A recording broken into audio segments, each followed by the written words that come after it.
It's Leonie Dawson refuses to be categorized or get a professional fucking jingle for this first bit, so it's just her in a chair singing you this dumb song. Ta-da! You're welcome. Hello, darlings. So a little bit of a longer podcast today because I wanted to answer one of your questions. Somebody wanted me to go into a deep dive into my creativity, and I was like, what do you mean? Like my creative, like the tools I use or my habits? And she was like, both, please. So I live to serve. If you've got questions for podcast, things that you want me to cover, just email support@leoniedawson.com and say, please make a podcast about this, and I'll see what I can fucking do. Righto, so I've got a bunch of things to talk about. I thought I would cover the tools first, and then get more into the habits and the philosophies of it. And I'll also talk about some resources that I found really useful for increasing my creativity. So first and foremost, there's been some tools that I've started using this year since quarantine because my husband bought me a new iPad and Apple Pen, and it totally changed my motherfucking life. I have been wanting to try out digital illustration, and I've bought all of the pens and the Wacom tablets and everything before because I figured it would streamline my creating process.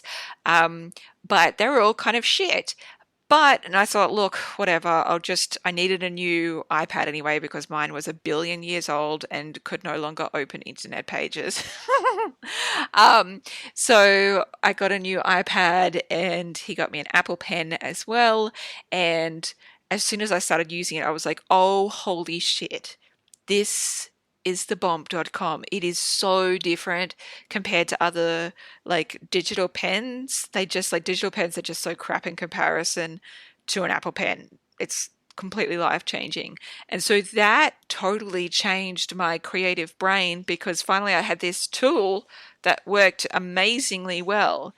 In terms of what apps I use, mostly I use Procreate, and that is a phenomenal app. I know most digital illustrators use Procreate as well.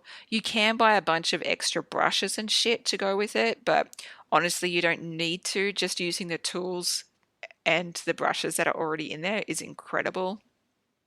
So, most of what you are now seeing on my social media is created using my iPad, my Apple Pen, and Procreate. And I love the app GoodNotes. So I think I've got GoodNotes 5. I think it was about $10, so worth it. And so I take all of my notes when I'm studying things in there, and that's kind of a creative process in itself. There's a dude on YouTube who really totally changed my brain around how to take notes and how to learn. His name is Samuel Suresh, Suresh, and he is a medical student here in Australia, and he is full blown fucking incredible. And his videos are so beautiful, and the way he describes owning his own learning and using digital apps and using his iPad and his Apple Pen to learn is phenomenal. So it really changed things for me. So those are kind of my new favorite tools. In terms of ones I've always used a scanner because what I would do was draw it all on paper, then scan it in, and then use Photoshop to clean it up and to make it better. And then also, when it comes to creating my workbooks, like my goals workbooks each year, then I would use InDesign in order to be able to lay them out. So, in terms of the digital tools that I use most of all, it would be InDesign, Photoshop, my iPad and Apple Pen. If you weren't creating books, however, then you wouldn't need the InDesign or the Photoshop. You could probably just get away with Procreate and maybe something like Canva as well. I also have Canva and I love Canva. Incidentally, the founder of Canva is now the third richest woman in Australia and she's in her 30s. Fucking phenomenal. Good work, dude. Okay, Let's talk about physical tools now. In terms of what I use to make art, IRL. So I use Japanese brush pens. And so these are pens that get used for like, their traditional calligraphy and also for creating anime and cartoons and things like that. And they're beautiful. They're kind of like a very thin, pointy brush that's already got the ink preloaded in them. So I usually buy mine on eBay or Amazon, and I look up Japanese brush pens or kuretake, Kuretake, and I absolutely fucking love them to bits. I don't use them as much now because I'm using the brush pen on my Apple, but if I want to get hands on, that's definitely what I would use. In terms of painting and coloring, I love Winsor and Newton watercolors. They're really nice and vibrant. And I also use waterproof Uniline pens as well. You can get these in like really commonplace. They're done by the Mitsubishi Pencil Company, and they're waterproof so that you can draw something and then paint or color in it with watercolors and it doesn't smear everywhere. Hooray! I also, one of the other like main physical tools that I use is that I always keep magazines around my house, scissors and glue and markers, and I do art journaling with them. So I always use A4 hardcover books. They're about $10 from Montmarte. I think that's how you pronounce it. Montmarte. They're like A4 plain paper, and I've been using those since I was 16 as an art journal. And in fact, where I'm sitting right now, I can see my bookcase, and the bottom of the bookcase is just packed with them, ones that I've already done, ranging from 1998 till now. So those are the tools that I use most of all. Now, in terms of books and resources, I think Julia Cameron is the head queen of the creative world. If you haven't done her Artist's Way book before, that is phenomenal, but all of her books are phenomenal. She has so many books about the creative process, and they're pretty amazing. Austin Kleon's books about creativity are also really good, and Big Magic by Elizabeth Gilbert is phenomenal. And she also has a really good audiobook on for book Big Magic. I'd really recommend the audiobook as well. Now, in terms of my actual creative habits and creative process, so I don't wait for the muse to turn up. Like, I'm on a schedule. I'm with my kids every morning, and then when they are back to school, I'm usually with my husband. We run errands. I don't work all day whatsoever. So I usually have about 2 hours in the afternoon to get some work done. If I was left to my own devices, is that the time that I would like to get creativity done? Fuck no. Like afternoons are for lying in bed with a book. That's what afternoons are meant for. Um, so like it's the time that works for me and my family though. So that's the time that I have to create. So I think this is the beauty of motherhood in some ways. It, as my friend Paris would have said, parenting really kicks the precious out of you. So you can't afford to be precious about when your best, like your peak productivity time is. You just get to do it when baby's asleep or when there's a spot in your family's schedule that you can do it. So I run to my office and I get shit done. I keep a list of ideas and things that I want to do. So, for example, I either keep on my iPad in GoodNotes or just in a journal wherever's near me. If I get an idea, I write it down in there and I add it to the list of shit to do when I have some time. And so when I come in here, I already have a whole bunch of ideas. I've already recorded like 5 podcast episodes today because I'm feeling really juiced up and I've got heaps of ideas for them. Also, I know that like I don't need to wait for the muse to turn up in order to have a phenomenal time creating. I can just create. I don't have to spend my time worrying about whether I'm good enough. I can just trust in the divinity of my own creations and know that they have a right to be here just as any child does. Like, it's with my kids. Like, I'm not going to judge who they are. I'm just going to bask in the splendor and the miracle and the wonder that they are, and let them work out who they want to be in the world. I think the same of my creations. I'm not here to judge them particularly. I'm just here to love them and rejoice in them and think, wow, that was amazing. And what a blessing it was to bring them through into the world. One big thing that I find negatively impacts on creativity is social media.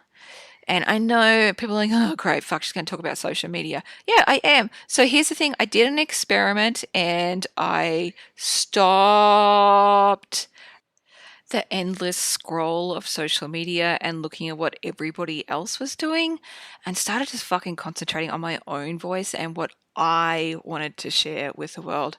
I don't need to keep on looking at what everyone else is talking about because at a certain point, I feel like there's nothing I have to contribute because it's already been said.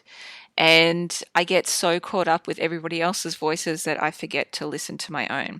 So I have to be really careful around social media, because it will affect my creative levels. Here's what I do I take off Facebook and Instagram off my phone because it stops me from just being able to scroll, scroll, scroll, scroll, scroll, scroll, scroll, scroll.